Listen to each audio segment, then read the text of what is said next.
Hello everyone. Do you guys ever wonder why you get nervous? Like why do I sorry, why do our nerves get in the way of doing our speeches like right now? How like either when you're like going on a first date or starting an interview or doing something different with your life, like something new that you've never experienced before. So today, based on this, I'd like to talk about the symptoms you get when you're nervous. The causes of nervousness and ways that can help you like prevent like from being nervous.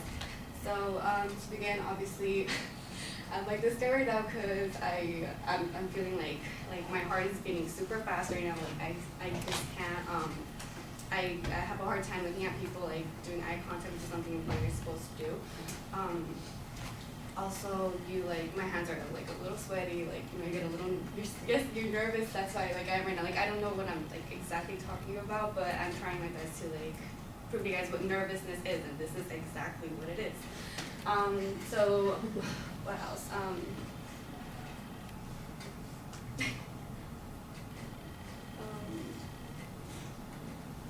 Okay, basically the cause of being nervous is that it's basically stress. So honestly, I'm gonna be totally honest with you.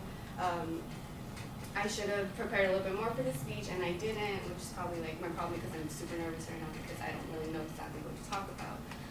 Basically, I guess ways that could have helped me prevent from being nervous is preparing for the speech, obviously, like repeating things, like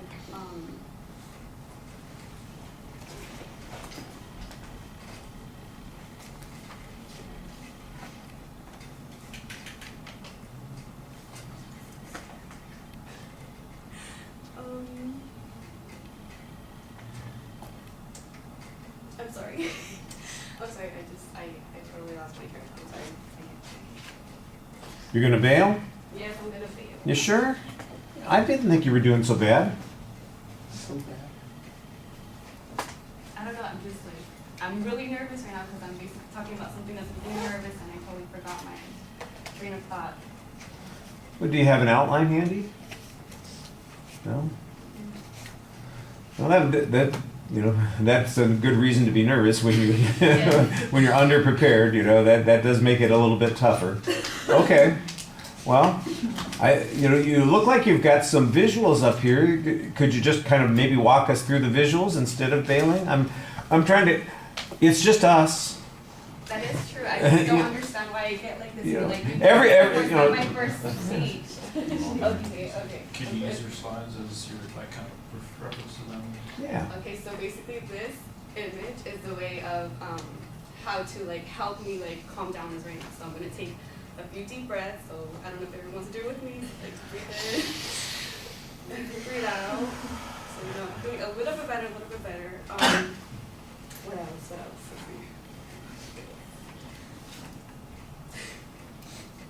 embarrassing. You're just working it out. Don't be embarrassed. We're here to help each other. That's what we're here for. Don't worry about it. How do I go back? The other button. Should be the top button. Oh, okay. Okay, I guess I can start with the story of how I was nervous. So basically my first day of college. I'm pretty sure everybody here was like basically these symptoms, sweating, what I'm doing right now. Your heart was beating super fast because you're into this new environment, exactly how I was, because I come from Norwalk, obviously. I knew nobody here. Fullerton was totally like different. Like I don't know, there's like and it's a really scary experience because you don't know anybody. You don't know if people are gonna be mean to you or nice to you, or you don't know if your teachers are gonna like be good professors, or they're just not gonna like care about you, like teach you anything. But my basic reasons why I was nervous, I guess, for my first day was the fact that I took the bus. So my main stress was that I'm not gonna get to school on time.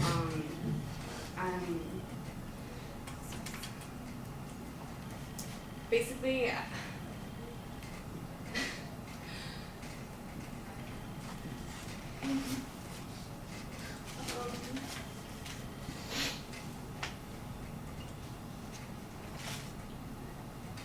Did you make it on time?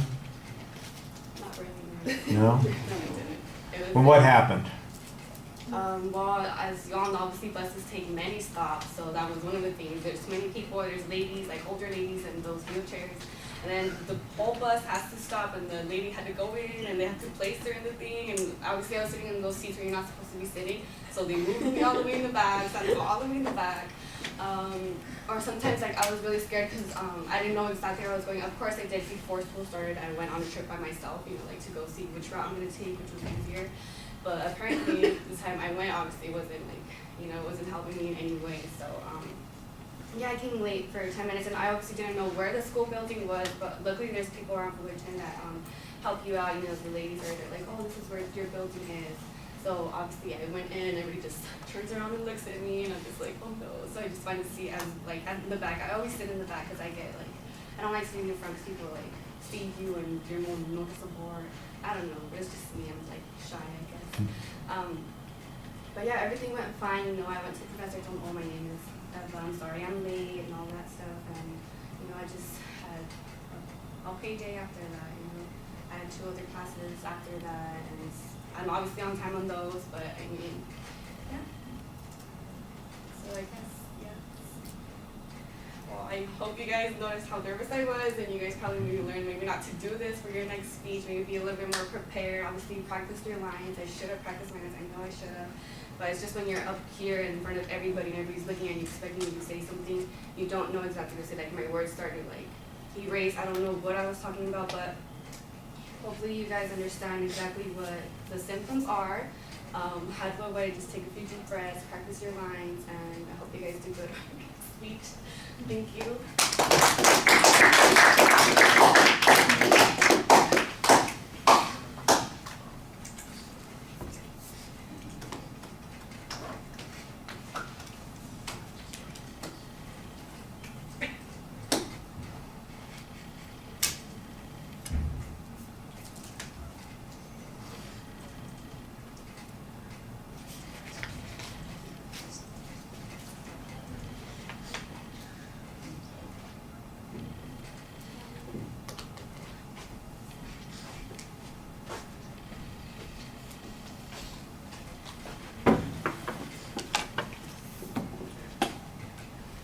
Right, you know you're always your own worst critic, right?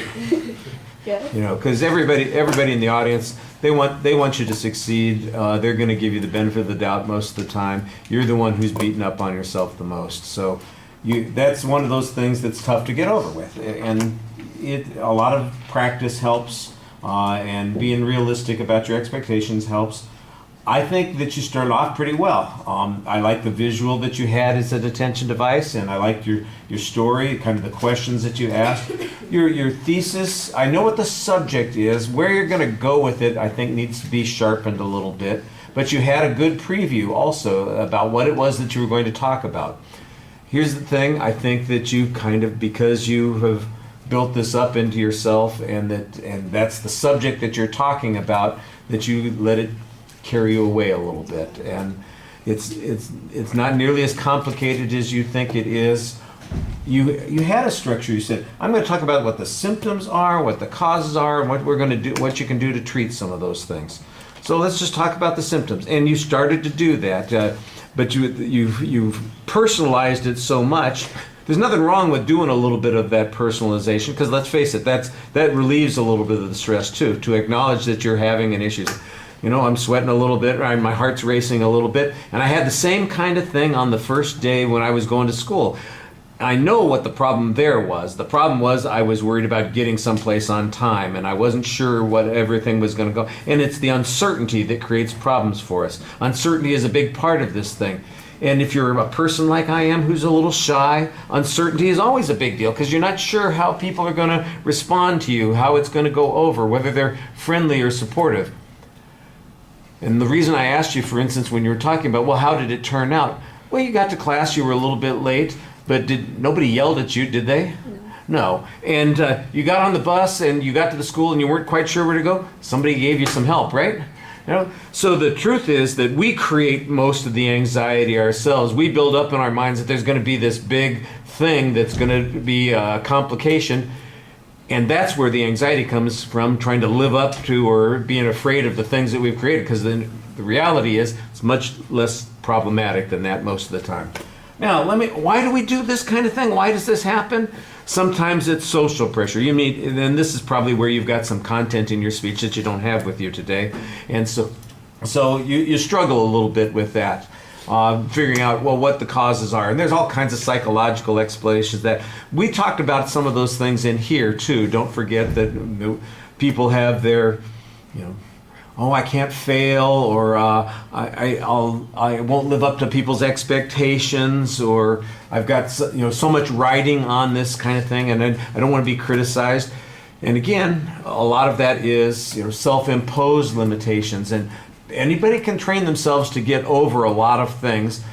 Maybe you'll never get rid of all of your nervousness. I don't think it's a good idea to get rid of all of your nervousness.